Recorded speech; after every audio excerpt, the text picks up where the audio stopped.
Hey everyone, this is a guitar tutorial for Eagle's Wings by Hillsong Worship. Before we begin, please consider subscribing to my channel or give this video a like and comment below on what else you'd like to see in the future. Additionally, if you're interested in any of the gear that you see today, there are links in the description below. All right, grab your acoustic guitar and you're going to need a capo today, and let's get started. All right, like I said, you're going to need a capo, and it's going to be on the 5th fret. And just so you know, this is the same part that Brooke Ledgerwood is playing in the video. So this is the live at the team night version of Eagle's Wings. Technically, this is a very old song. This was written in 1998 by Reuben Morgan, the same guy who sang Mighty to Save, and I believe he wrote that one as well. So keep that in mind. There's a lot of longevity when it comes to some of these Hillsong songs, and they still make an impact today. So when we put our capo on the 5th fret and we're playing in the key of G, just like Brooke is doing, we're actually playing in the key of C, so keep that in mind. So here are the chords you need to know. G, C, A minor 7, D, E minor, D over F sharp, and G2. Oh, there is also a D suspended in there. All right, well, let's start with G and G2. So put your middle finger on the low E string, 3rd fret relative to the capo, so 1, 2, 3, which would technically be the 8th fret of your guitar, which is a C note. And then your index finger goes on the A string, 2nd fret, ring finger and pinky go on the bottom 2 strings, the high E and B strings, and you get to strum everything for this. This is the G chord. I'm going to play a G2. I'm going to take my index finger and just put it down on the G string, 2nd fret, and this is what I have.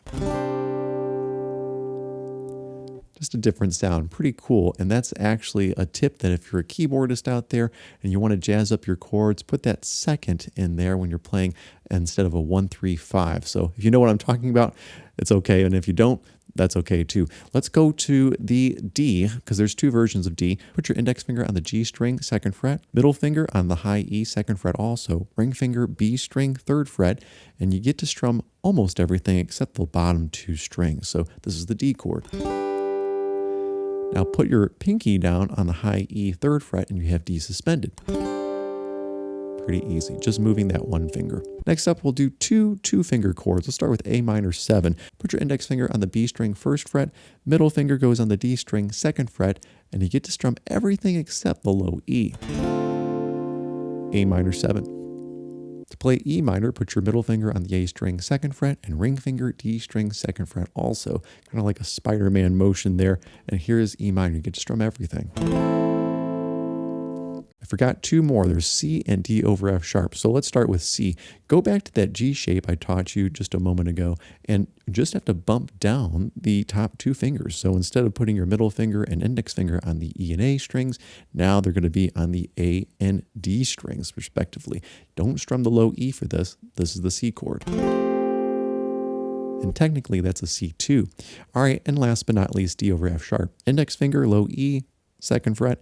Middle finger, G string, 2nd fret also, ring finger, B string, 3rd fret, and that's all you need. Now, I'm going to kind of strum everything except the bottom E string. I'm blunting the A string with my index finger on purpose because really there's nothing else I can do except curl my index finger a lot, and that doesn't really help for this chord. So this is what it sounds like.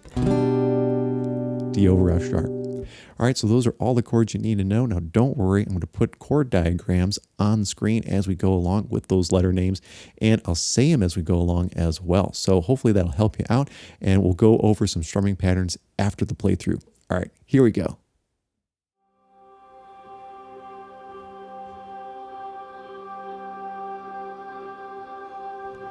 G.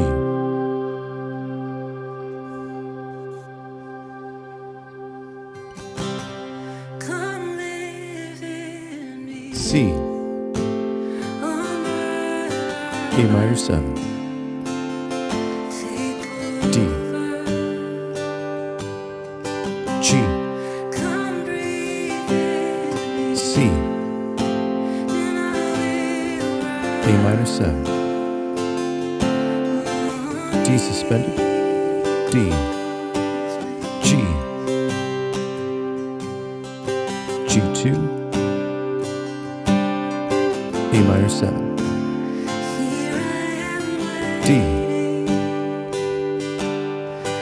G, D over F sharp, E minor. A minor 7, D, G,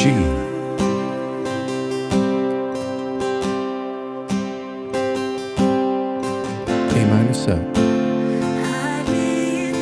D,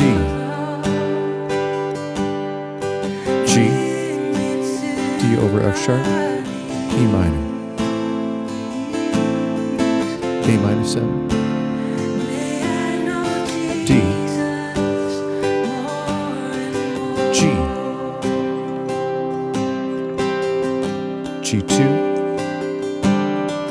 G, C,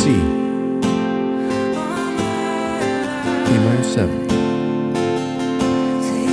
D, G, C, A minor 7, D suspended, D, G, C, A minor 7, D, G,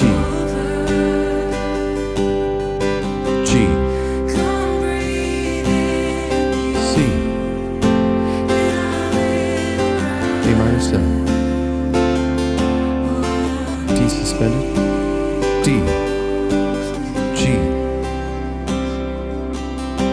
C, A minor 7, D,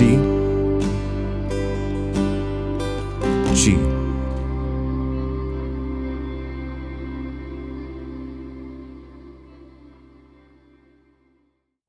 Well, everyone, I hope that I was able to help you out with that tutorial. Let's go over the main strumming pattern through the song, and I'll give you one more tip too, and I'll save that for later. So let's talk about the strumming pattern. Here's the last chorus, because honestly, it's easier to jump in there because it's a little fuller than the rest of the song. So here's G, C, A minor 7, D,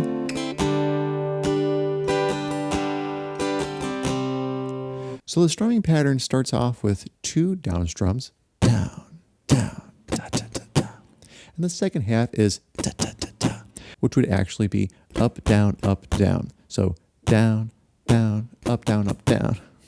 And then there's a little strum after that. So down, down, up, down, up, down, down.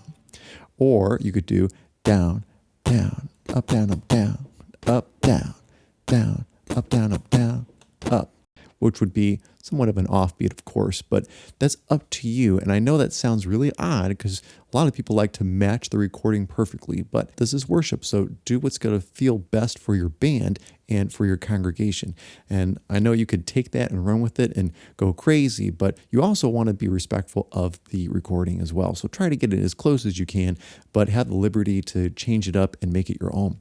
All right, and my last tip, use your capo this way. You don't want to put it right in the middle of the fret.